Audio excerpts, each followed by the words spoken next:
Ya, kwanza msimu ndo kwanza umeanza, kwa hiyo si game ya Simba bado ndo kupata tamaa, hapana. Hii ndo kwanza mechi ya 3, kwa hiyo bado kwa tuna safari ndefu sana. Kwa kikubwa tu mashabiki waendelee kutusupport, msikizaji. Hatutoangusha. Poleni kwa mchezo, matokeo hayakuwa rafiki kwa upande wenu. Mchezo ulikuwaje dakika 90 mpaka unatamatika? Shukrani jambo. Ya, mchezo ulikuwa mzuri kwa sababu tumecheza na timu kubwa na mchezo ulikuwa mzuri na kidogo ulikuwa tough ila kwa sisi kama wachezaji wetu. Kwa kuna mazuri yetu ambayo tumefanya na kuna mabaya mistake ambazo ndio tumezitumia. Kwa mwalimu kama mwalimu naamini ataliona hilo na ataweza kulifanya kazi. Ukitazama namna ambavyo mmecheza, ugumu hasa ulikuwa sehemu gani kwa upande wa wapinzani wenu?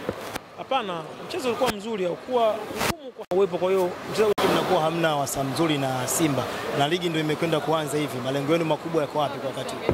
Kwanza malengo ya timu yakitimia naamini na ndio mchezaji mmoja ndio tafuta. Malengo ya timu kwanza ni kufika top 4. Kwa hiyo ndio kwanza game ya 3. Kwa hiyo ni bado ndio kwanza nini? Ile si bado sana asubuhi. Kwa hiyo muda bado. Yeah. Ulikuwa tamani kutana nani na unaweka wazi umejisikia? Hamna, kwanza najisikia vizuri sana. Wewe unapocheza mechi hizi kubwa ni kipimo kwangu. Ni kipimo kwangu kwenye level yangu kwa nimefikia wapi, kitu gani cha kuongeza na kitu gani cha kuondoa. Kwa hiyo mimi baadaye nitakurudia mechi, nitakutana na mwalimu. Ataniambia mazuri yangu na mabaya yangu. Changamoto ilikuwa kawaida ya mchezo. Haikuwa changamoto sana.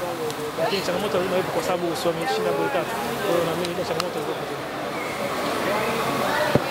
Shukrani sana.